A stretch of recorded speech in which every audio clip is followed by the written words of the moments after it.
Welcome back, everyone. Good evening. Friday, the 10th of October, 2025. And tonight you have me and Richard. We are going to be discussing a lot of things tonight. We've got a lot to get through. The main topic of this evening's conversation is, well, the war allegedly in Gaza is over. Donald Trump appears to have pulled off a deal that no one thought was possible. We'll be talking about that later on. But we've got a few things to get through before. Some very important things that have come to my attention over the course of today and the last couple of days. But before we go any further, Richard, good evening. How are you? Yeah, Paul, I'm good. Paul, can I ask you a question? Is that a Christmas tree you've got sitting behind you? It's not, mate. It's actually just a regular tree. Not That a is my Christmas tree. eyesight's getting so bad. I mean, see Not by yet. Christmas I'll be seeing a fairy sitting on the top of it, baubles and everything, mate. It just looked very Christmassy. I'm liking it. Yeah, not yet, mate. No, it's at the moment the shops are full of Halloween gear. Bit early. Pagan festival. A bit early, mate. How are you, brother? Yeah, I'm good, man. Good, good. Just back from Have our you? little I was our going little to say, weekly have you been demo. out? Have you been out? Yeah, we're just down at the demo there. I tell you, there's a real community building down there, and it's really good. I mean, a lot of the people down there watch us on the show. So just anyone that was down there tonight, thanks for coming and showing up and standing and it's becoming sort of almost like a family, Paul. Just a lot of people know each other anyway, but it's a really nice atmosphere, and there's nothing. It's completely opposite of what the mainstream media and all the scumbags in the television and on the papers are saying about us. But that's Yeah, par for the course, isn't it? We know the yeah. truth, and it's a lot different to the lies that they're constantly pumping out on the airwaves. It is indeed. The first thing I want to go through tonight, Richard, quickly, there's two or three topics I want to get on before we get to the main event. Yeah. The first one tonight is the Afghan migrant Fayaz Khan has been found guilty of making threats to kill Nigel Farage on TikTok. I'm sure you've all seen that within the news today. Let me just get him up. He's a lovely looking chap. There he is. Now, I've got a couple of questions about this. During his trial at Southwark Crown Court, the Reform UK leader described the post as pretty chilling and expressed genuine concern, which he would. Khan, who had a significant online presence, filmed his journey to the UK via a small boat. And in police interviews, Khan claimed he was high on cannabis when he made the video and stated that he come to the UK for a new life, not to kill Nigel Farage. Now, the first thing that comes into my mind is that this guy was making these threats long before he got here. He started off in France and continued with them on the boat on the way over, and then I believe he continued with them when he got here. So my first initial question is, why was he allowed to even step foot on our shores? Well, actually, I've got a few questions. Why was he allowed to come in the first place? Secondly, where has he been for the last year? Has he been on remand? Has he been on bail? Where has he been? What sort of money has he cost us within that year? And thirdly, do we really need to send him to prison? Can't we just deport him? What's the point in keeping him here for another year, 18 months? He's only at magistrate, so it's not Crown Court, so it's going to be a 2-year sentence or less. Just kick him out.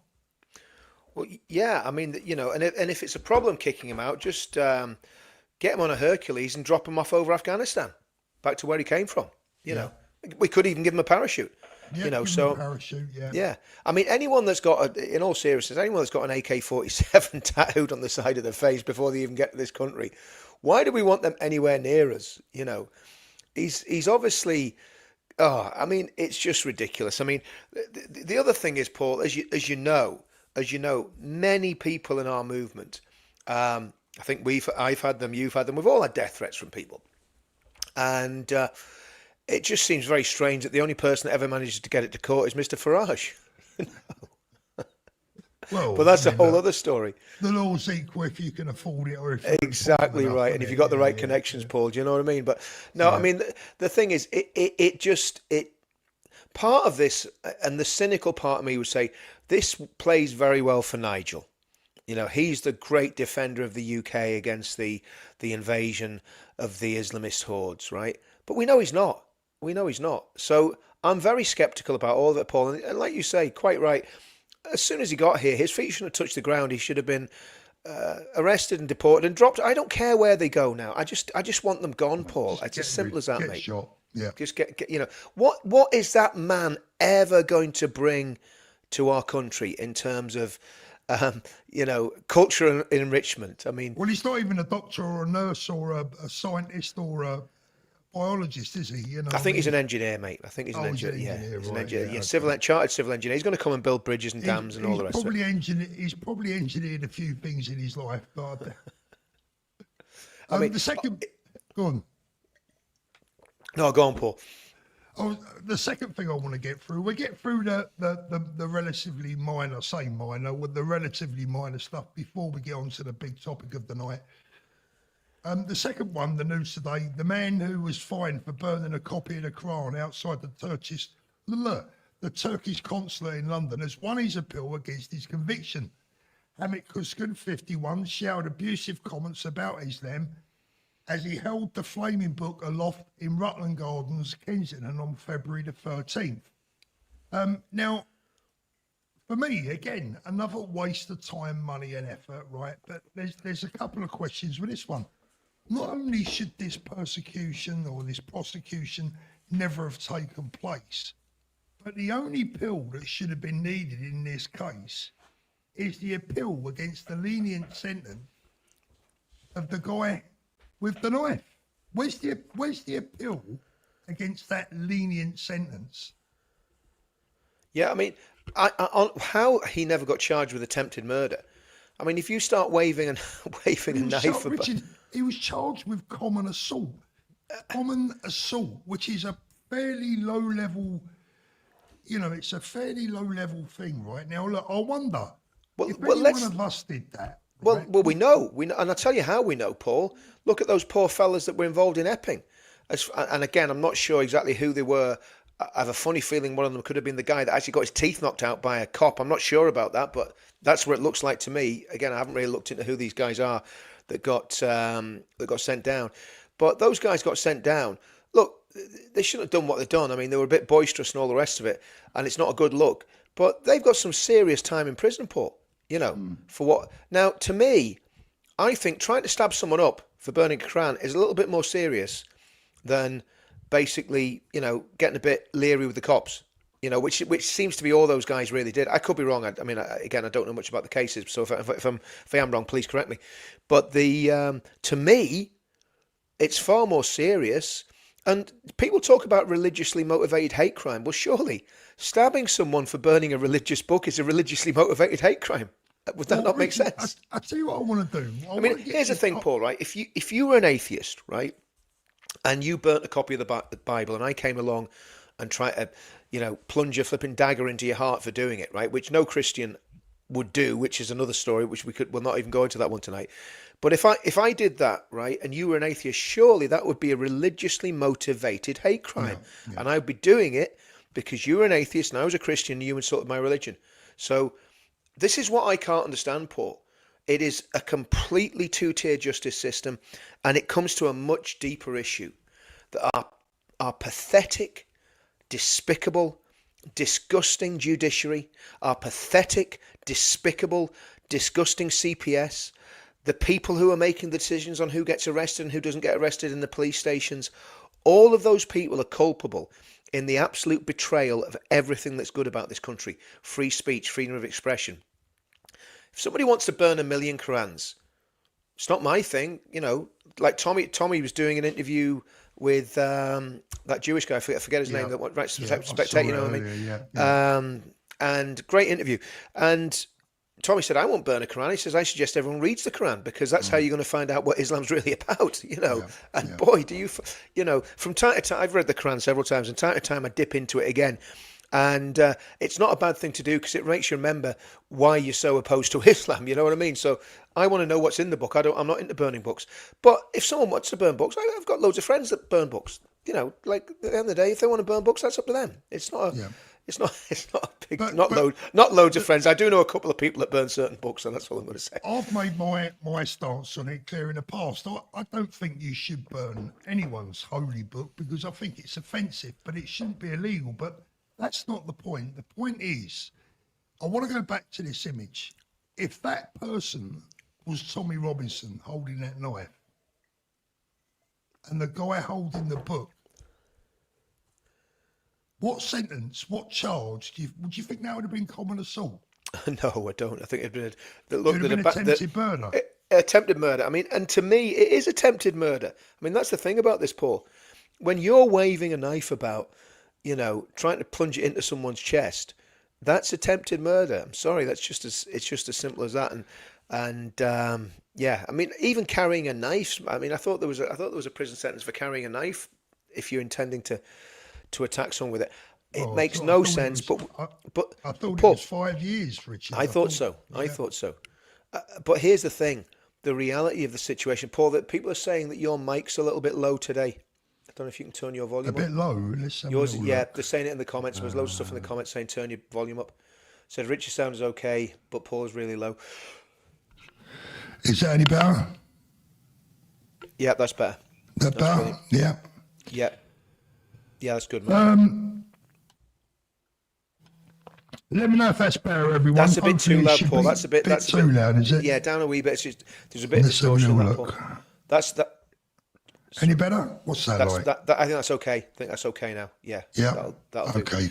Good lad. Let us know in the comments, guys, if you can hear Paul okay. That's the great thing about being live. You never know what we're going to say, but also we can have technical issues from time.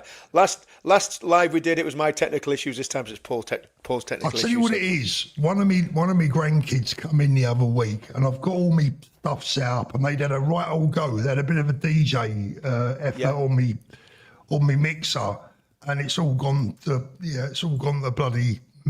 Oh, you wouldn't believe it, right? So yeah, I mean, at the end of the day, there's your proof of your two-tier justice system right there.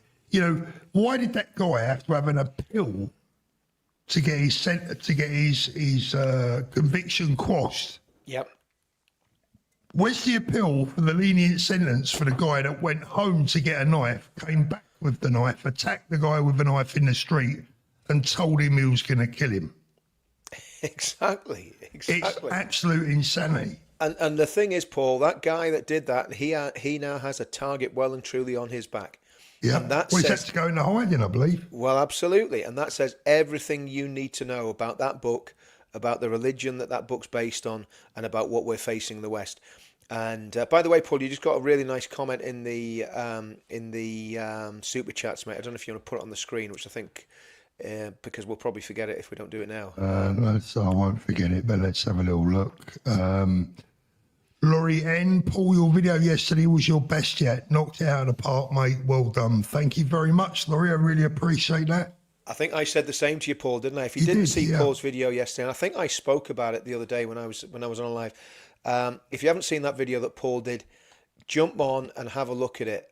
It was absolutely superb, and he nailed everything. Because again, it's like I've always said, everyone's coming on and giving the problems. I'm done watching videos about the problems. We know what the problems are. What we want is solutions, and Paul gave some fantastic solutions and very sensible solutions as well. And I think solutions that Advance UK will 100% implement. And just before I forget, if you're in Northern Ireland and you're wondering should you join Advance UK, well, I'm telling you now, yes, you should join Advance UK. I'm not going to say any more than that, but absolutely 100% join Advance UK if you're in Northern Ireland. Rick says, Paul, what message is that sending out to all the others? They will think they can get away with it, threatening someone with a knife. Exactly. We went through that. I hope the volume is okay now. I've turned it up. It's all right, Paul. I think it seems okay. My box here is telling me I'm peaking, but, if it's sounding low before, I don't know. Right, the next thing I want to talk about, and the last thing before we get on to the biggest subject, is a very, very, very serious one and a very concerning one. Some of you have seen the reports, although this has not, for some reason, been reported on mainstream media. I've not seen it. I've seen it in one newspaper report. Let me just get it up, and it is this one. Gang in balaclavas with weapons prompt Midland school lockdown. Sheridan Hall Primary Academy in Smethwick was placed in lockdown with children hiding under desks. That's the school concerned. And the report said a gang wearing balaclavas and carrying weapons forced the school to go into lockdown. It happened at Sheridan Hall Primary Academy in Montague Road, Smethwick, yesterday afternoon, Tuesday, October the 7th. Masked men were said to have entered the school's playground and threatened children and teachers. Now, this is a primary school. It's not a senior school. It's not a secondary school. It's a primary school. A parent told Birmingham Live some of the kids saw the group of men wearing balaclavas and with baseball bats in hands and potentially other weapons. The kids have been traumatised and some of the parents have refused to send their kids back to school today. Can you bloody blame them? As the gang were heard saying they will come back tomorrow. Children were said to have been told to hide under their desks. Thankfully, no one was hurt in the incident. A spokesperson for the school said the lockdown was initiated as a precautionary measure in response to reports of adults on the school site wearing balaclavas and some potential weapons. Some potential weapons. I mean, they weren't going there with masks and baseball bats to play a game, were they? We contacted the police who attended, advised us on the appropriate course of action and are investigating further. Richard, it worries the life out of me. I mean, there's no indication of who these people were, and I'm not laying the blame at anyone's doorstep because we don't know, right? We don't know. But that's one of the problems, Richard. No one's telling us. I think, to me, here's the thing, right? If that was a jihadist attack, it would be all over the news now because they would have gone in and they would have massacred kids. Let's just be honest, right? So I think the reality is with something like that, Paul, the truth of the matter is it was probably a little firm of maybe teenagers or whatever, tooled up, going to do something. I don't think for a minute, if you're a jihadist and you're going to go and do a school, you're going to go and do a school. You're not going to go and stand there and grandstand in the I tend to agree with that, Richard. Yeah? I tend to agree with that. But the thing... I tell you why I'm saying that, Paul, right? Because, again, we've got a responsibility not to over-egg the pudding. I mean, in the same way that we know that there's a lot of stuff being covered up and there's a lot of jihadi stuff being covered up and there's a lot of very sinister stuff that's gone on that we know's happened and is deliberately being suppressed by the media. But at the same time, I think if we amplify stuff that isn't... jihad related, but now here's the it'd be nice to be told, wouldn't it? Well, that's what I was going to say, Paul. Here's the important point: we've been gaslit that many times that when something like that happens, people straight away jump to the wrong conclusions. And here's the final point I'll say on this, Paul. Right? If it wasn't for the jihadists, right? Let's say there's a little firm of kids running around trying to be gangsters with baseball bats. These are men, Richard. These are men. Okay, men, whatever, yeah. Okay, we don't know. Carrying baseball bats. Yeah. That's what it says in the report. Yeah, sure. We don't know who they were or what age or whatever. But, the point I'm trying to make is if it wasn't for the things like the Beslan school massacre, if it wasn't for things like Southport, if it wasn't for what ISIS have done right the way throughout the world, if it wasn't for what happened in Paris, if it wasn't for what happened on October the 7th, nobody would be thinking about marauding terrorist attacks in the UK. The only reason we're thinking about this is because of jihad and jihadism, right? That's why, right? And so what I'm saying is there's always been criminality, there's always been little gangs like it. I mean, I'm not going to bore you with the details. I spoke about on my channel a few weeks ago. I had a situation where I had to intervene. There was a kid getting done in by a gang of masked lads, and I, basically stopped him getting a beating. Was no great shakes. I just had to shout at the kids and they all ran off. But the point is, I didn't for 1 minute think that those kids were jihadists, right? But that's because I'm in Northern Ireland. In England, the reality is that the security force in England are waiting for something like that to happen because they know it could happen at any time. And what that's bothers me about this report What bothers, and I agree, Richard. I agree. Like I said, I'm not laying the blame at anyone's doorstep. And it could, and it could have been someone doing a dry run. We don't know, do we? We just don't know, right? Yeah. But what concerns me is if this was a senior school, then I would say, oh, maybe it's someone's got beef. It's another school, you know. I mean, when we were younger, we used to do that, go to other schools, and they used to come to us. But these, according to the reports, these are masked men carrying baseball bats at a primary school. Yeah. Now, no kid at a primary school attracts the wrath of masked adults carrying baseball bats. Well, I might have done, Paul. There's got to be more to this story, right? And for a start, most importantly, the parents deserve to know what it was all about. And I think the thing is this, Paul, right?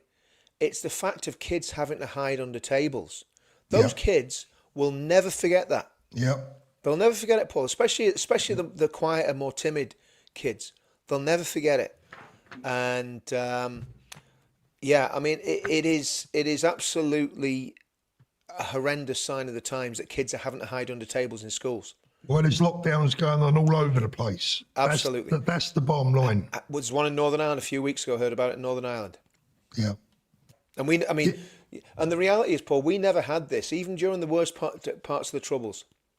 We never had, the chance of basically somebody going into a school and murdering a whole lot of kids. That just wasn't even on the radar. As bad as the Troubles were, never even considered. But now that we've got the preferred demographic living amongst us, anything's possible, Paul. That's the problem. Yeah.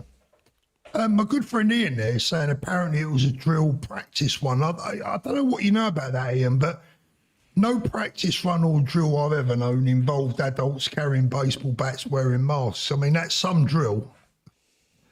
So there's got to be more to that. Lady Cat Blue, there was an incident at a school in Sidcup, Kent yesterday, apparently. Smethwick. Okay, yeah, sorry, Martin, it's Smethwick. That's how we say it. Right, let's get on to the main subject of the day, unless you've got anything to add on that, Richard, because we've got Paul, a lot to get through with the next one. It's just a sign of the times. I think it probably wasn't a jihadist incident. Oh, yeah. Please God, it wasn't. Because what we don't want to do is having people, panicking, about that. But the downside is there is a possibility, as we saw at the synagogue last week, that this could happen at any time. Richard, it doesn't matter if it was a jihadi or if it wasn't. What are masked men doing in a child's playground wearing balaclavas? I agree. I don't care what ideology they're following, whether they're black, white, they should be in jail. Yeah, I agree. That's the bottom line. Anyone that goes near a school with a weapon needs putting away for a very long time. Of course. Totally agree with that, Paul. Totally agree. So as we said at the top of the show, Donald Trump has pulled off a miracle by the looks of things. The pro-Palestine supporters can now go back to what they were doing before October the 7th, 2023. Well, I guess that's the hope. The reality is, in my opinion, I'm afraid to say, may look somewhat different. What do you think, Richard? Well, Paul, I mean, you see, I've seen all this. I've seen this playbook before. When I heard that Tony Blair was involved, I just put my head in my hands and says, Trump, what are you doing, man? You cannot trust that guy. You can't trust Tony Blair for sure. So, and some of the laughable points in this were Keir Starmer and Yvette Cooper claiming that it was because they pretty much, well, they didn't say this explicitly, but implicitly they were saying because they recognised the Palestinian state, this is why the peace process worked. What absolute, complete and utter nonsense. The only reason that they started spouting off about a Palestinian state is so that they could pander to the radical extremist nutcases that vote for them, and the only ones that will give them any traction at the next election. And actually, they're not even going to get any traction off them, because Jeremy and Banana Sultana are basically going to clean up the extremist vote at the next election. So I don't know where Labour are going to get any votes from. But by then they'll have probably cancelled elections and have a state of emergency imposed. But that's another story. Getting back to the Israel thing, I don't trust Hamas one iota. I still think there'll be a sting in the tail. I'll believe it when I see those hostages getting released. I will be like everybody else, absolutely delighted. Again, I was at one of the first Israeli Jewish, whatever you want to call it, events in Parliament Square in October 2023. And I think we talked about it the other night, Paul. I'm not sure whether we did or not, but I certainly talked about it on my own channel. And the fear among the Jewish people of London was palpable, and the horror of, because obviously they knew exactly what had happened by then, the horror of what they'd been through, and then all those faces, and how many of those faces are not coming home. And I was listening to a commentator talking about the conditions that the hostages have been kept in, and it is literally a living hell, Paul. Yeah. They've been kept in those tunnels in very, very tight and confined spaces. Now you think about our friend Tommy and the effect that solitary confinement's had on him. And the reality is he's in solitary confinement, but he's able to communicate in his own language with the prison officers and with his family and with us when we managed to get in and visit him. And he was, even though he was in a prison that he wouldn't have wanted to be in, he was fairly safe, right? But that has had a massive effect on his mental health every time that's happened to him, right? And as it does with anyone that gets put in those situations. Now, these hostages, the ones that remain alive, they have been underground in the dark, right? For, I think it's 660 days, is it? Is it 660 days? Something like that, isn't it? It's a massive amount of time. I think it's over 2 years. It's just coming up to 2 years, isn't it? 2 years, yeah. 2 years, whatever that is. I can't do the maths. But they've been underground. They have been starved. They have been brutalized. They have got people. A lot of these people, the hostages, won't speak Arabic. They're being tortured. They're being mock executions. Their family members have been killed. The family members on the outside, they don't know whether they're alive or dead. They've been living on 100 millilitres of water a day, Paul. And that's when they get water. They've been given salt water instead of fresh water. They've been forced to drink their own urine. They've been sexually abused. They've been physically abused. That guy, I don't know what happened to him. I don't know whether he was not executed, murdered. The guy that was forced to dig his own grave. The damage that has been done to those hostages, Paul, is off the chart. Now, Unquestionable. It's brilliant if they get out, right? I want to take you back for a minute, Richard. We'll get on to some of that a little bit later on. Yeah. I want to take you back to what's happening in the streets of London and around the UK. I mean, look, we've always had these pro-Palestine demonstrations to a much lesser degree. It's been much lower profile. No one's really noticed them. I mean, these mass demonstrations only really started after Hamas slaughtered more than 1,200 innocent people, women, children, including their pet dogs, by the way. It's only after that. Hold on. Including. It's just moved my phone there, Paul. And including. I mean, I don't know if you heard the guy that was on Doran, the guy that was on Liam Tuff's podcast. If you haven't seen that, guys, if you haven't seen that Liam Tuff's podcast, please get on and see it. I'll just cut across this before I forget, Paul. Now, this is horrific what I'm going to say now, but there was a couple, and they were tortured. They were tied up back to back and tortured by these animals, right? And I'm not going to go into all the details, but they were murdered. But before they were murdered, they were forced to watch their children being burned alive in their own ovens, in their kitchen. Just imagine that. Because what I want to do, anyone in the chat that has the slightest bit of sympathy, I'll be honest with you, I'm going to say this, and it's going to be controversial. I've no sympathy for anyone in the Gaza Strip. I'm sorry, I just really don't. I know that sounds really harsh, but I don't care. And we'll come to that a little bit later again, because we're moving ahead of ourselves a little bit. Just let me get through the next Paul, bit, and then we'll get on to that. Sorry, Richard. No, it's fine. No, you need to rein me in, Paul. You know. Well, like I said, it was only after Hamas slaughtered all those Yeah. people that these mass demonstrations started to appear on our streets. In what I believe was their attempt to pull off the biggest con trick in history and somehow convince the world that they were the victims. Yeah. Now, that's the question is, now we've got the ceasefire, now the genocide has ended, right? The genocide that they call it. Now they've got what they want. Will they stop? Now, I believe no. And I'll tell you why I believe that, Richard. Because a large proportion of those people in those demonstrations wearing their masks and their glasses and their tea towels or whatever else they have, they're not really bothered about Palestine either. They're bothered about taking over the UK. That's what it's all about. It's not about peace in the Middle East. It's about taking over here. It's about what's going on here. It's all one big dirty parcel of enemy of the state, if that makes sense. So I don't expect these people to stop their protesting, because for me, a lot of them, it's not about Palestine, it's about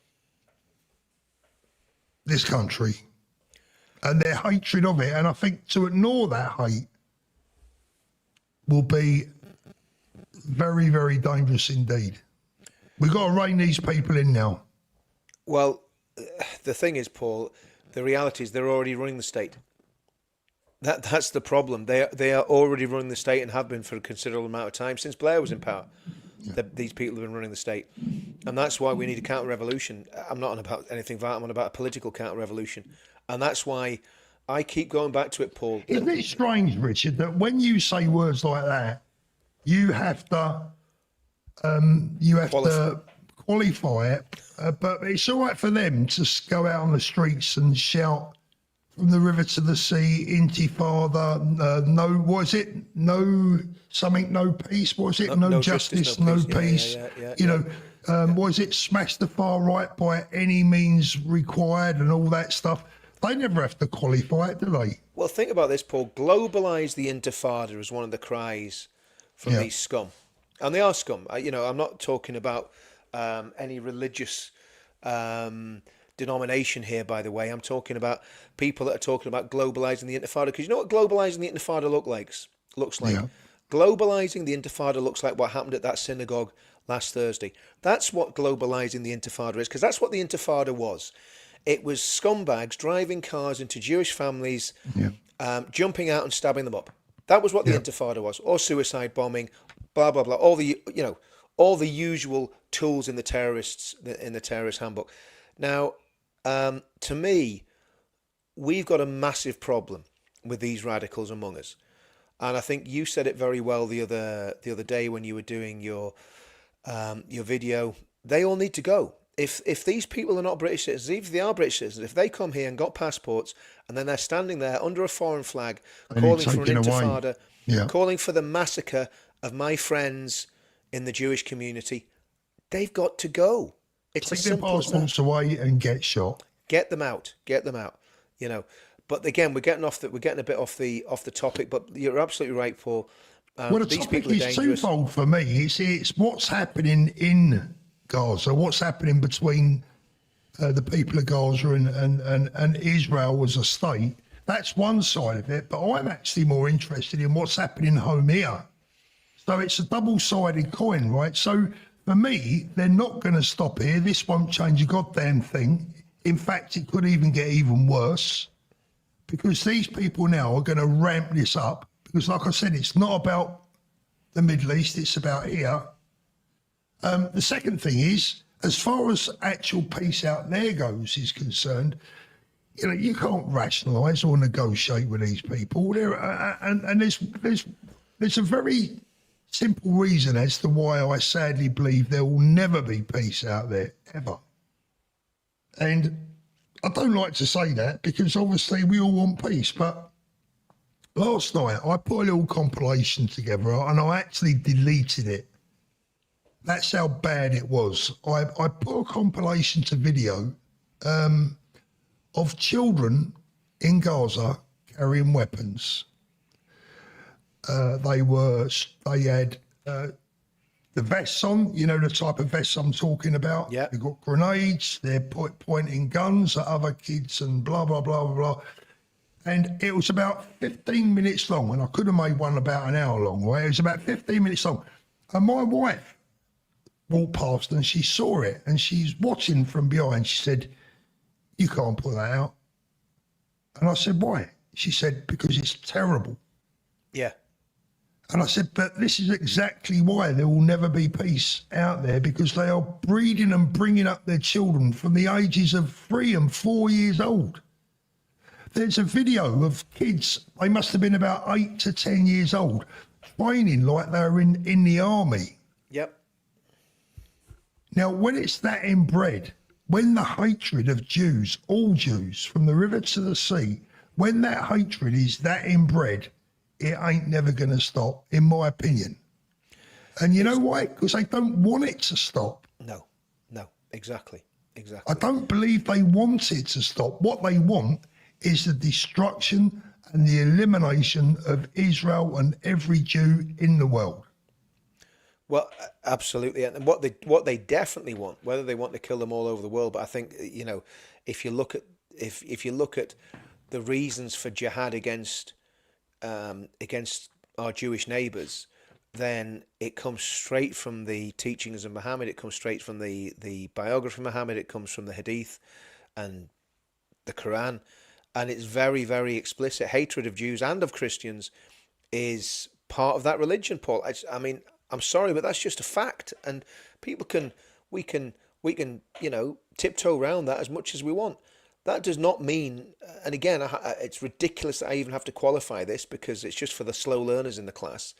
But it doesn't mean that every single Muslim is a jihadist, but it does mean that every single jihadist is a Muslim. And I think it would be a good idea for people to think very, very long and hard about. And when it comes to Israel, there's a doctrine in Islam. It's very simple to explain. That there's two, well, there's actually three, but we'll not go into that. There's two geographical locations. There's a house of war, and there's a house of peace. Obviously, Dar es Salaam is a house of peace. I think it's Dar es Harab or something like that is the house of war. Might maybe pronounce that wrong. And if a state has been conquered by Islam, it becomes a house of peace, right? Now, if that state is taken back by an infidel army, then it is forever a house of war until the Muslims take control of it. And actually, even worse than that, the whole world that isn't Islamic, is a house of war until the Islamic State or the Caliphate takes control of it. Now, that's pretty basic and standard Islamic doctrine, and again, I might not be explaining it perfectly well, but that's pretty much what it's about. So the problem that you've got in the Middle East with Israel is the Islamic fanatics will never give up trying to kill every Jew in Israel, kill every infidel in Israel, and take it back to be part of an Islamic State, because that's what their theology and their doctrine demands of them. And it demands of it for all sorts of different reasons. But that's so that there cannot be peace. There cannot be peace with radical Islam. So Hamas, there's no point in negotiating with Hamas. Yes, get the hostages back, but then go back to what you do best, Israel, and wipe Hamas off the map. That's my opinion on it, because you cannot deal with Hamas. Where do the people of that region go from here with Hamas in their own country now? Because they haven't had, I mean, look, to be fair, they've not had the chance to get them out for years, right? But I don't even think they actually would get them out, if I'm honest. Well, if you I look, might be wrong. I don't know. Well, again, Paul, if you look at the amount of support there is for not just Hamas, but the doctrines that they believe, and again, you know, I could pull up the stats and rather than just do it off the top of my head, but I ain't got time to do it tonight. But the stats of people in the Gaza Strip that have very, very extreme views, you're talking up late 80s, 90% of the population have extremely radical Islamist and Islamic views, right? So that's a massive problem, because it means that there's who you're going to negotiate with. And even when you look at Arafat, who was supposed to be this great moderate, every time he got a peace deal, and Israel bent over backwards to do business with Arafat and the guy that replaced him. I can't remember the name of the guy that replaced him. But every time they did a deal, Fatah and the supposed moderate secular Palestinians turned around and said, nah, that's not enough. We want more. We're going to go back to Intifada. Happened every time. So I think they need to be removed from the Gaza Strip completely. Every single one of them. They need to go to Jordan, which is then their natural sort of habitat and homeland where a lot of them come from. And Jordan needs to be given a shed load of money. And there you go. There's your Palestinian brothers. You look after them, and we'll give you loads of money to look after them and keep them away from Israel. Because they can't live together. And listen, there's loads of Arab Muslims live in Israel. They serve in the IDF. They go to mosque. They're moderate. They don't cause any trouble. Occasionally, some of them get radicalized, but it's very, very occasional. So, why is it that there's Arab Israelis who are Muslims and Christians who live perfectly peacefully within the borders of Israel, and then there's these nutcases that want to strap things to their bodies and go and commit harry-carry, for their whatever cause it is. It's madness doing business with Hamas, in my opinion. But let's get the hostages back, and then after the hostages are back, I don't see why you should honour any deal that you've done with Hamas, because they're dogs and you shouldn't. The bottom line is, we're just a couple of blokes sitting in safety. We don't know what's going on, what's been said, what deal they've come to. No. All I do know is I don't trust them. No. And the fact that, all this pro-Palestine lot that have been out making a bloody nuisance of themselves for the last 2 years, what do they expect to garner any ounce of sympathy or support from the British people when they'll be out on the streets again tomorrow, right, after they've kind of got what they wanted and what they say they wanted for a long time? Yeah. How can they ever be trusted? Like I said, for me, it's not even about Gaza for me with a lot of them. It's about their hatred for us. Jackie, thank you, Jackie. If we're going to get our point across, there's going to be arrest. Part of the game, unfortunately. What else can we do? I think I get what Jackie's saying there. The reality is, if we think about the legislation, and this is why I'm not into this group punishment. It's very difficult because, this Labour government's on about passing legislation that under the cover of stopping the Hamas hate marches, right? Well, one, there's no reason for the Hamas hate marches to carry on now because obviously, the war's over. We've got peace in our time. We'll wait and see how that goes. But the truth of the matter is, there's plenty of legislation there that they could have nicked all the Hizbut Tahrir people that basically were calling for a jihad against Israel. The Met bottled that one. They bottled it because they're cowards. Not about the normal police officers. I'm on about the people that run the show. Yeah. They could have, every time somebody says globalise the Intifada, they should be arrested for incitement to terrorism. Every time somebody shows support for Hamas, they should be arrested and get 14 years in prison. It would soon thin out the crowd, Paul, and maybe they could act like decent human beings. And even the fact of parading through the capital of our city, the capital city of our country, with a flag of a country that doesn't even exist. How stupid are these people, Paul? And then they'll be carrying the little communist flags, and these people. Oh, it's an unholy alliance, that's for sure. Richard, I'm always watching videos, because one thing I always do like to do. Let me read this super out. It's a very good point. Yeah. Nachal McGluck, I hope I've pronounced that right. Thank you very much. It must be seen, in my opinion, as an Israeli Jew, the biggest mistake Israel leadership made was the decision to ban the footage of October the 7th from the public. As horrifying as it is, the world needs to know. Do you know something? I don't think those people care. You could show them whatever you wanted. It don't matter. I agree, Paul. But or your average everyday person on the street that's on the fence and doesn't quite know what to believe, etc. I mean, how is it even a debate? How is 1,200 people being butchered in their homes? How is there even a frigging debate about the rights and wrongs of that? Yeah. There's no debate. It absolutely No blows debate. my mind. It blows my mind, Paul. And the truth of the matter is, I saw the footage. I think you probably did as well, Paul. People sent me. I didn't want to see it. I didn't even want to watch it, but I made myself watch it because we've seen enough of this gore fest down since since mobile phones have been about. I mean, you're seeing exactly what people are seeing on the battlefield, really. And I don't want to see it. I don't want to see people getting shot in the face. I don't want to see people, getting tortured. But one of the ones that stuck out for me, and I'm going to be careful how I explain this. There was a woman in a car, and she was being, I don't have to say, by two of these savages. Her two children were sitting in the car while that was happening, and then she was murdered. And I'm not going to go into any more detail. That it was extremely graphic. Now I don't know if anybody else saw that footage, but that's that. And then there was another one with a guy, a big Palestinian guy with a shovel decapitates an Israeli guy using a shovel, right? And there was loads more I saw. I saw loads more than that. So what do you do with that? And that I don't know whatever happened to that wee girl.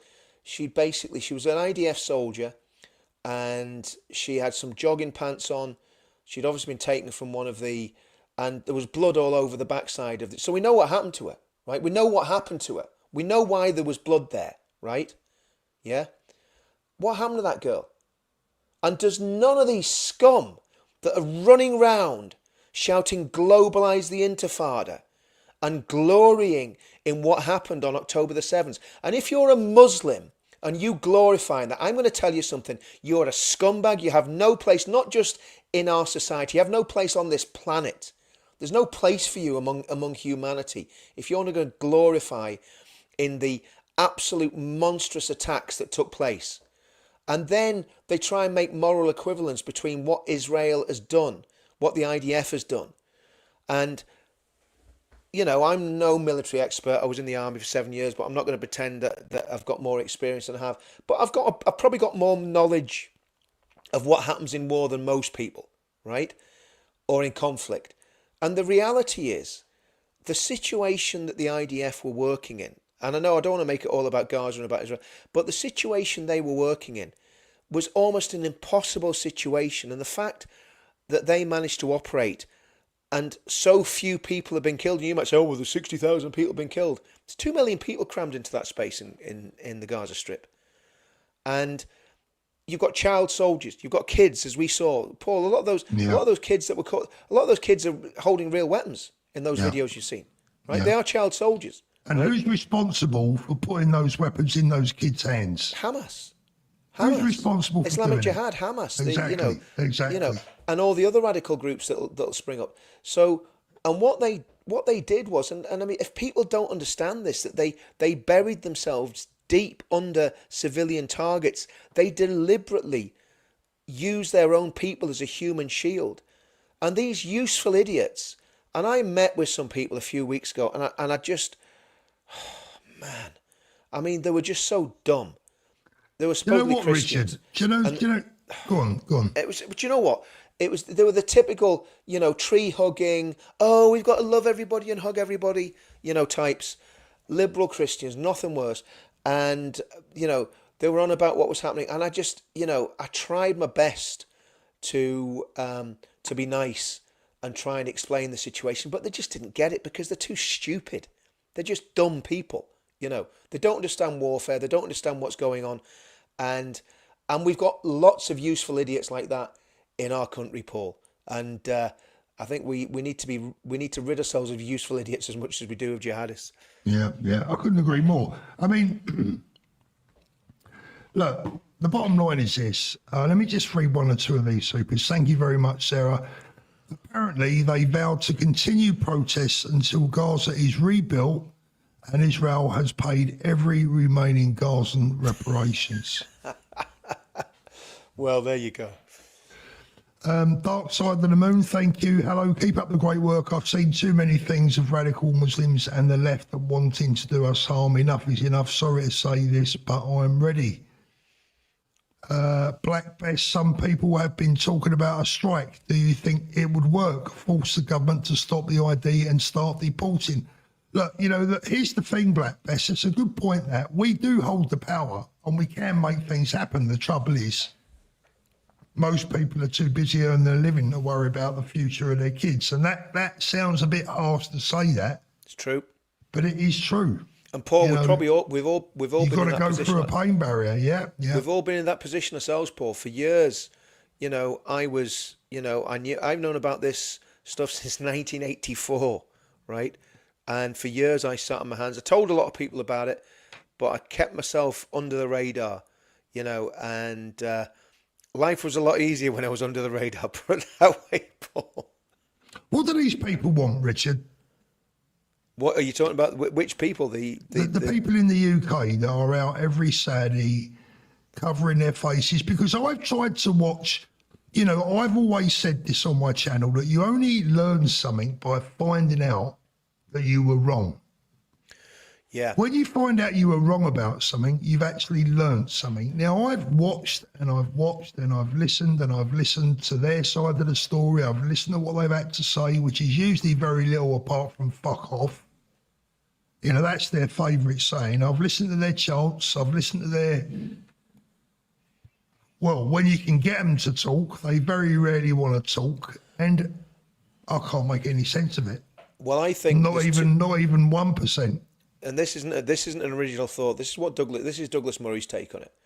That some of them are useful idiots. They're just stupid people. They haven't thought it through. They don't know where the river or the sea is. They don't really know anything about the history of the Middle East. And they see the media pumping out pictures of dead babies and emaciated babies and lying about genocide and lying about aid and all the rest of it. And they buy into it because they're buying into the mainstream narrative, and they go out and do the march and hold the little placard and all the rest of it. So there's the useful idiots.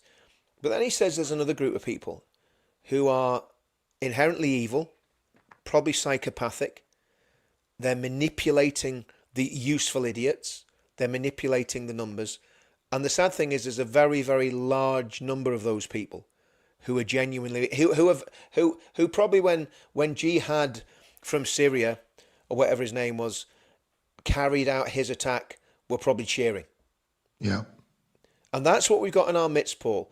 They're not all Muslims. Some of them are far left, nutcases, communists, Marxists, socialist workers, party type people. Jeremy Corbyn, little cuddly Jeremy Corbyn, is probably one of the evilest, most wicked men in the UK, along with his sidekick, John McDonnell, or whatever his name is, along with Hate Without Hope. These people are absolutely evil. They're far left.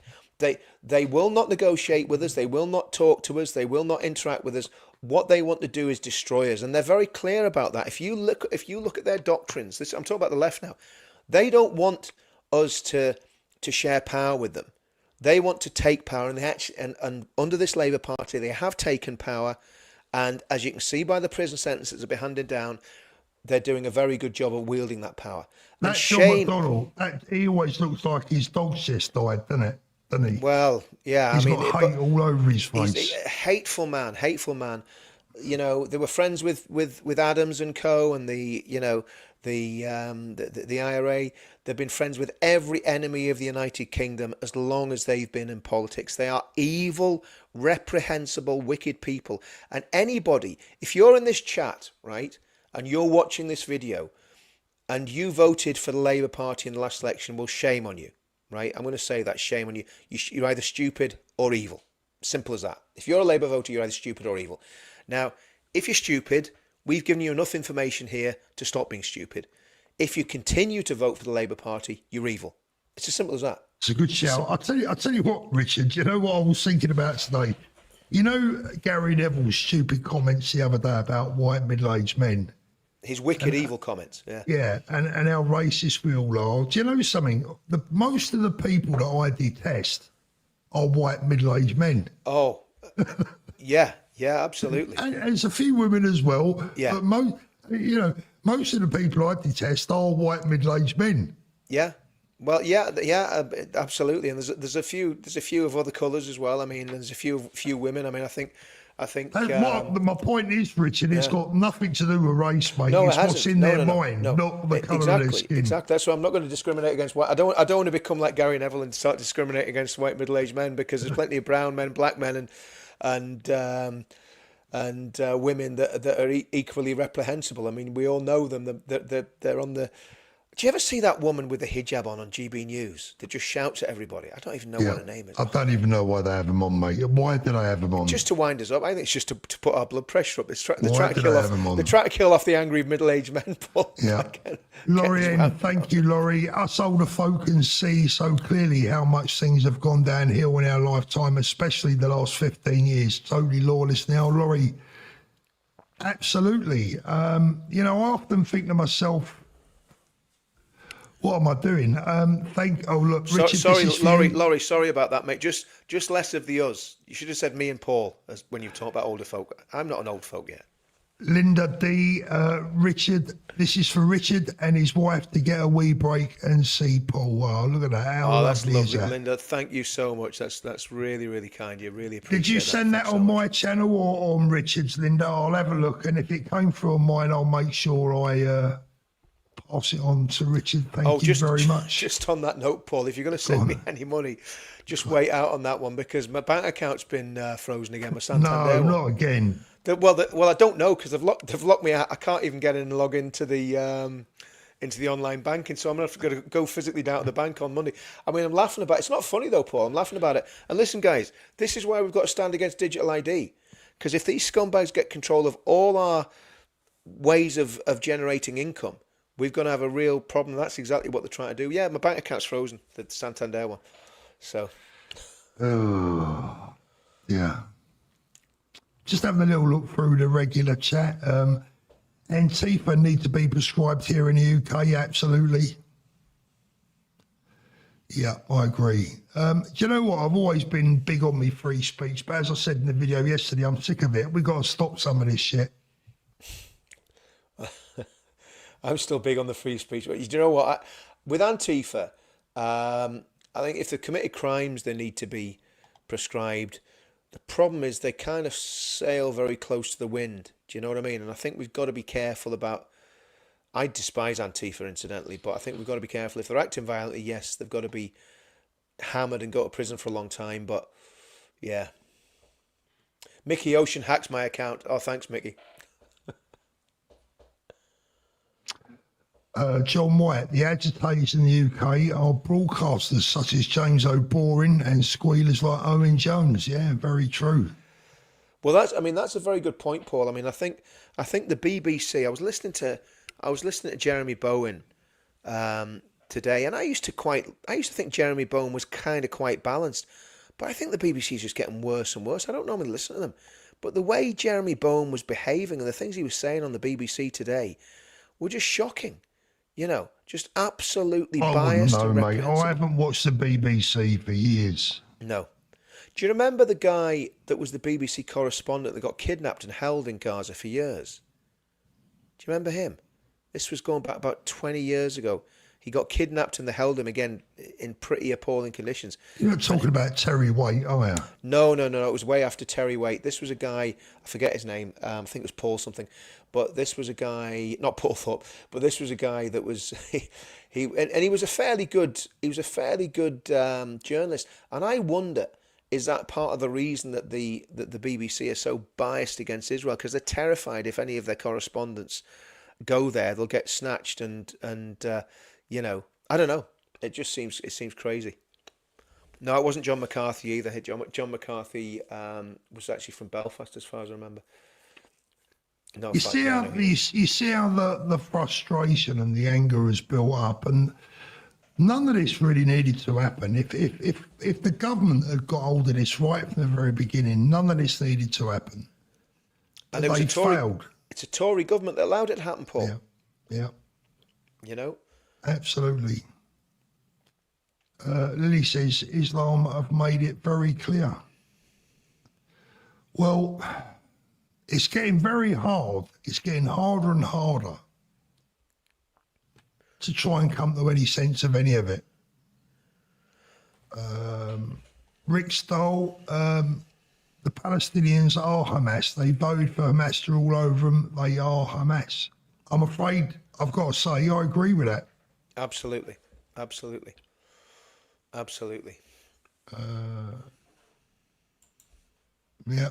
Tina says 2Z TV said more or less the same. He said it's peace for now until it all starts again. I mean, look, for me, Yeah. all this is really is a convenient break for Hamas. Gives them time to regroup, shore their tunnels up, and off they'll go again. That's what I think. I think exactly the same thing. Yeah, that the just the BBC guy, Paul. I just googled it there. The guy's name was Alan Johnson. Very sort of. He was actually a very good reporter. Actually, Alan Johnson. Heidi's just put it in the comments. Thanks for that, Heidi. And you know, obviously that guy. I mean, he's. I don't know what he's doing now. He carried on as a journalist for a while, but I haven't seen him for a long time. And you just wonder again how. The thing is, Paul, there's human beings involved in this, and of course, look. Despite what I said earlier, nobody wants to see little kids getting killed. We want to see them getting de-radicalized and. I don't want to see them carrying bloody AK-47s, Well, that's what I'm saying, Richard, either. But this is the whole thing, Paul. This is the whole thing. That's what I was going to say. It's extremely difficult when you're fighting a totally radicalized population, how you do that. And I think the way that the Israelis have done it has been absolutely phenomenal. It's been absolutely phenomenal. And the number of casualties has been, considering the amount of ordnance and weaponry and force that has gone into those areas, the restraint of the Israeli IDF has been absolutely phenomenal. And that's why I get so annoyed with this complete slandering of them, you know. Well, I was reading a report yesterday that said the civilian casualty ratio is the lowest of all the major wars. Yep. Civilian civilian casualties. For the amount of, I don't know if it was for the amount of bombs that have been dropped or for the amount of people that have been, I don't know what it was, but it was the lowest of all.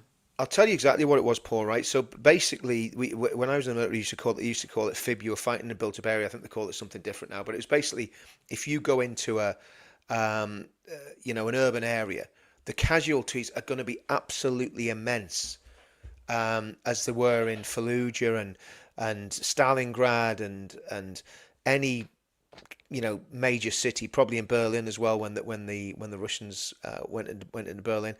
The civilian casualties are going to be absolutely monstrous, because what they would have done in old times, they would have just leveled, complete blocks with artillery and then gone through the rubble to find any of the enemy that they were looking for. Now, obviously, the Israelis don't do that. They actually send text messages to the people in the buildings that they're going to attack, saying, "We're going to bomb your building in 5 minutes. Could you please leave?" Right? To try and obviously get at the tunnels that are underneath those buildings. And there's an American military guy who's written extensively on this, and he says that that what the Israelis have done in Gaza is miraculous, and actually every other military should learn from the way the Israelis have actually operated in the Gaza Strip. And they've took a lot of casualties trying to actually save Palestinian lives. And I wouldn't be that sentimental. I would put my own soldiers before the civilians. I would just say, listen, we're at war. They've done what they've done. They're going to have to pay the consequences. Not deliberately targeting civilians, but if civilians get killed in the crossfire, let's be honest, it happened at the synagogue last Thursday. There was an innocent civilian shot by the police. Nobody's going to hold the police responsible for that. There was a live terrorist situation, and that policeman did what he thought was right at the time, and no doubt saved a lot of lives. But there was very sadly, a Jewish man, it cost him his life. But, so how people think that you can go into a conflict where you're dealing with maybe 40,000 combatants who are heavily armed, who are dug in, who have tunnels and all sorts of weaponry, booby traps everywhere. How people expect the IDF to go in there and do that without a single civilian being killed. It's just for the birds. And it's people that don't have any idea about how difficult it is when you're in some sort of contact situation to behave exactly as you should be, as you should behave. And I'm not talking about, I'm not talking about people deliberately targeting civilians, but even if you're in a situation where, you see someone with a weapon and you take a shot and you maybe hit the person, there's maybe a child standing behind them and the child gets hit, or the bullet goes through them and the child gets hit. That can just happen in a war. I mean, we were talking about this when we were talking about Charlie Kirk. How difficult it is to understand exactly how one round will react, let alone hundreds and thousands Before of we rounds. end up tonight, Richard, we'll talk about Charlie Kirk briefly. Remind me before we go. Yeah. No more naps. Great comment. One of the comments of the night for me. England is not a battleground for foreign wars. End of. Totally agree.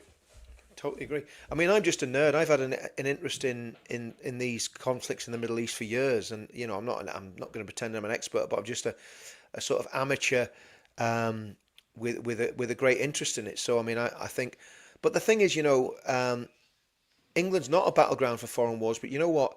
Because of the global nature of the country we live in, because we brought everybody here, we can't now avoid being involved in those foreign wars in one way or another, and they will be played out in the streets of our country, and unfortunately. Yeah. I'm just having a little look through the chat, Richard. I am listening to what you're saying, mate. I'm just trying to get a few of the comments up. Obviously, most people watching tonight, the vast majority of people agreeing with what we're saying. I mean, look, I've always said it. I'm always willing to listen to another side to the story, but nobody's ever given me one. No, Nobody's ever given me one. that's the problem. That's Charlie Kirk, before we go, have you been keeping up with any of this, Richard? Not really, Paul. No. It's weird. It's weird. I don't know what to make of the whole thing, but if you've not been keeping up with it, it's going to be difficult for you to have an opinion. But I said, I did a video on it not long after the event, and I didn't want to sensationalise anything. I didn't want to, because at the moment, if you make a video about the Charlie Kirk incident, you're almost guaranteed 250,000 views on a video, right? So it's great for the clicks and blah, blah, blah. And just for those that get upset about it, I turned the monetization off for my video, right? But something's not right about that. Something's not right about the story. Something's not right about the wound. The autopsy report that we're seeing, we don't know if it's been confirmed yet as actually being the genuine autopsy report, but if it is, if the autopsy report that I've seen, that guy is going to walk. Wow. If the autopsy report that we've seen is genuine, the guy that they've got for it will walk. So I don't know what's going on there. I mean, I'm hugely interested in it. I used to watch Charlie. The whole thing is just dreadful, and it's just so horrible.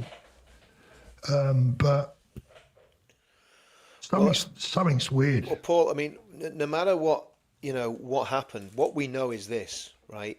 We know that the man that was probably going to be president in 10 years' time got assassinated. Because Charlie Kirk would have been president without a shadow of doubt. He was charismatic. Yeah, I he believe was he would be, straight yeah. as a die. As long as he kept himself to himself, he would have been president in 10 years' time. And the fact that he's been taken out shows me that there's still a very left-wing deep state in America that are deliberately trying to destabilize things. I don't think any of those guys around Trump will ever not be targets for these people. In the same way that I don't trust the British deep state, I don't trust our security services, I don't trust our police, I don't trust our judiciary, I don't trust our government. I don't really trust our military anymore in terms of not the soldiers, but the actual, talk about the command structures and the people that are running all these things. All of them have been captured in the UK and in America.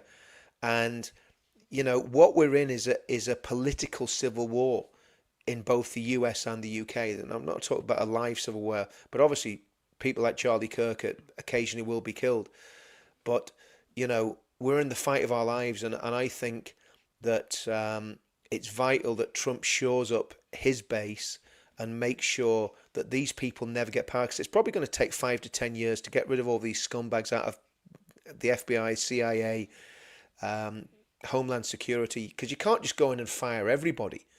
So there will still be that deep state, you know, cabal of people who are trying to destabilize things. And I believe I believe we've got that in the UK. I believe we've got that in the UK. 100%, 100%. David, thank you very much. Great speech, Julia Hartley-Brewer. Love you. Didn't see that, to be fair. Thank you very much, David. Based at Scott Gill, what do you think is going to happen to Tommy next week? Fine. Well, I hope you're right, Paul. I mean, we need to pray for him because, you know, the way things are at the minute, I don't believe that the judiciary is not, I don't believe that Starmer's not talking to these judges or people around Starmer. I believe they're telling these judges pretty much what to do. You know, they're all Fabians, they're all left wing. And I'm very worried about next week. We need to pray for Tommy. We need to pray that he doesn't go back to prison because I think that would be, even Starmer is not that stupid, surely. well, I don't know, Paul. I don't know. I mean, they want to destroy our movement, and the best way of destroying it is destroying the figurehead. So I'm still worried about it, Paul. I'm still worried about it because I think they could send him back to prison. And then, of course, he's got another case coming up, you know, middle of next year, I think it is. So he's under constant pressure. And I'll be honest with you, Paul, I still don't think he's himself. You know, I don't think it's difficult to say what I'm trying to say. I think Well, he's he's still entitled to be. He's been through That's what I mean. so much, isn't he? That's what I mean. I think he's still struggling. And I think we've got to factor that in.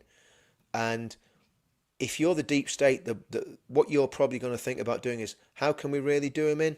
Right, we'll send him back down again. Give him another 3 months in solitary. 6 weeks, don't matter, it'll still mess with his head. They're that evil, Paul. We're dealing with very, very evil dark forces, yeah? And so... This is not the country that we used to live in, that's for sure. Claire Well, Bear. if it is, then maybe the scales have fallen off our eyes and we're just waking up to what the country's maybe has always been like. Yeah. But... yeah, that's true, yeah. Yeah, but I mean...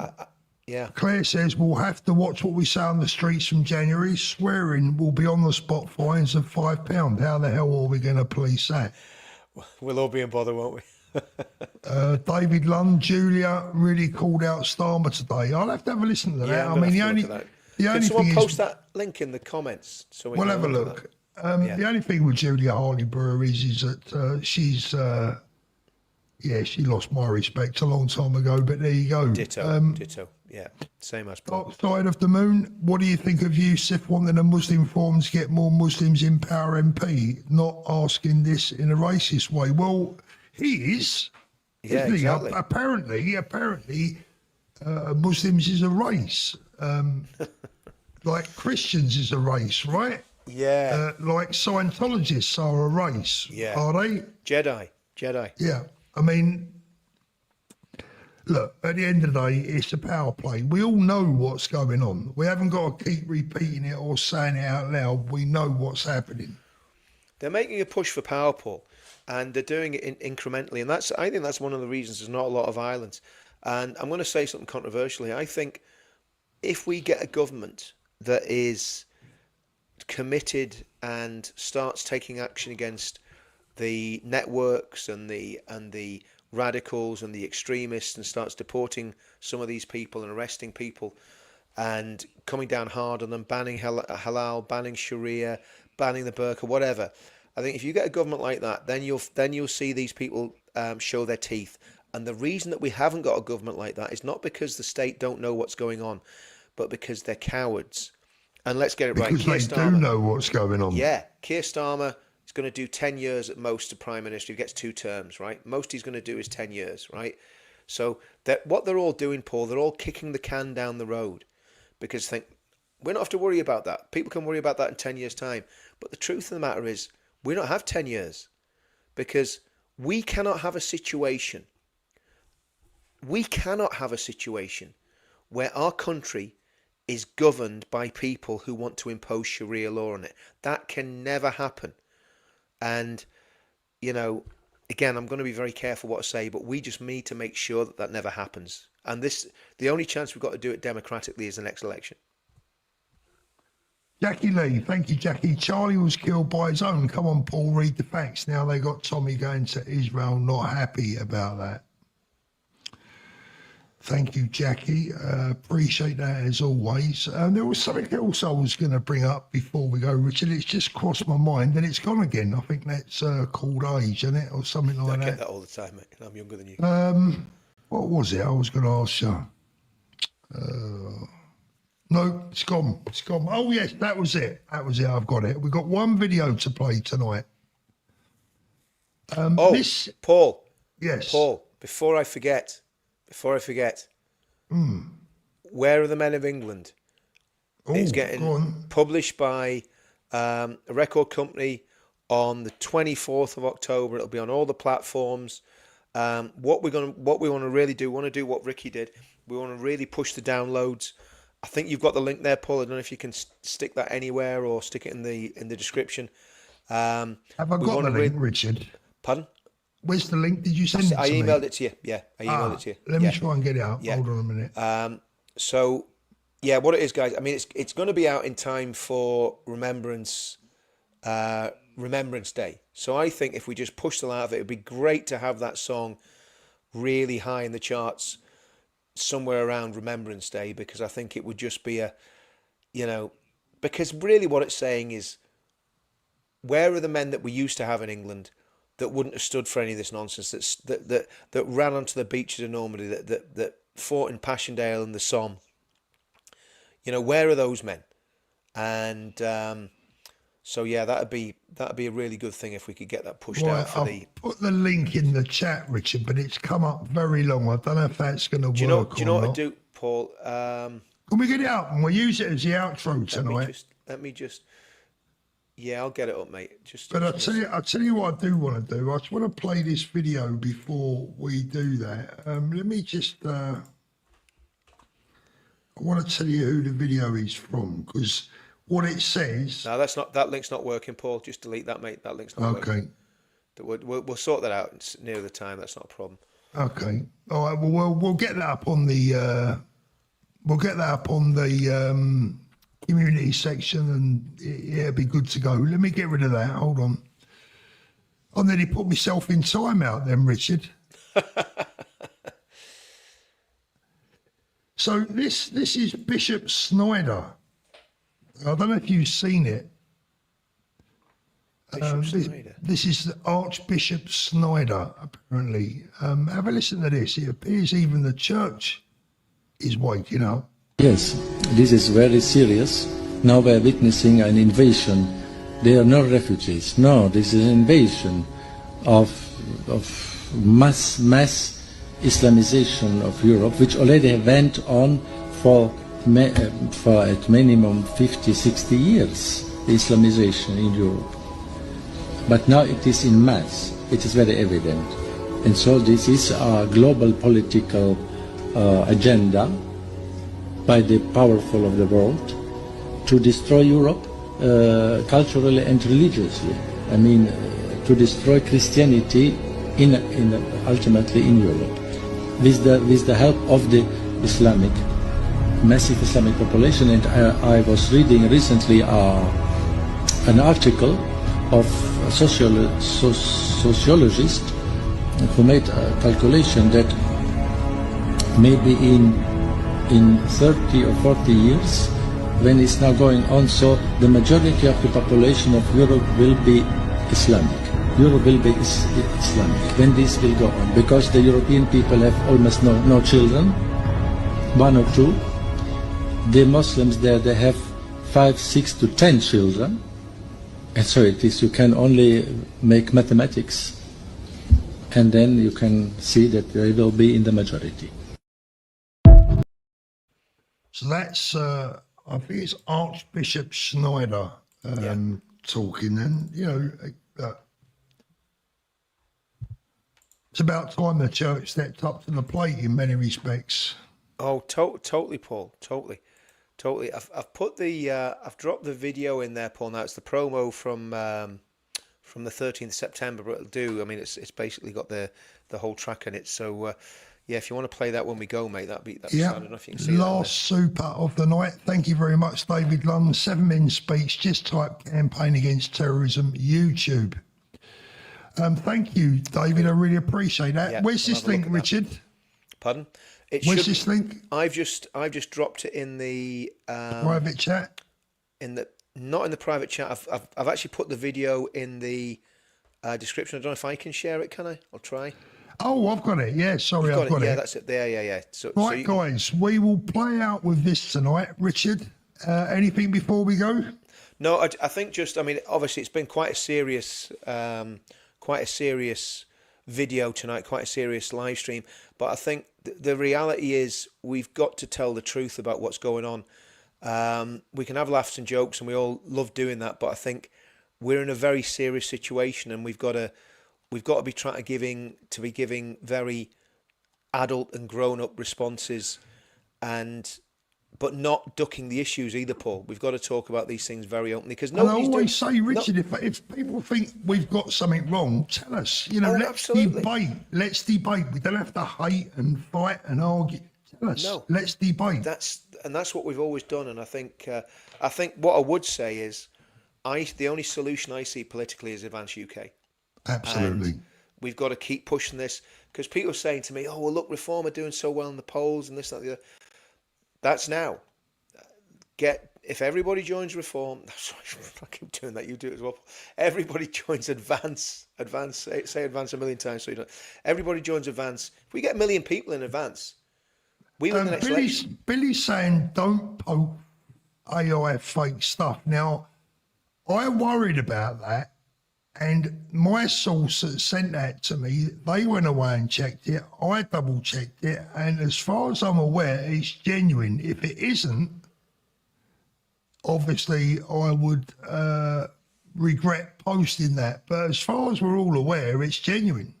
What was that, Paul? I missed that. I think he's talking about the video from the Archbishop guy. Oh, right. Okay.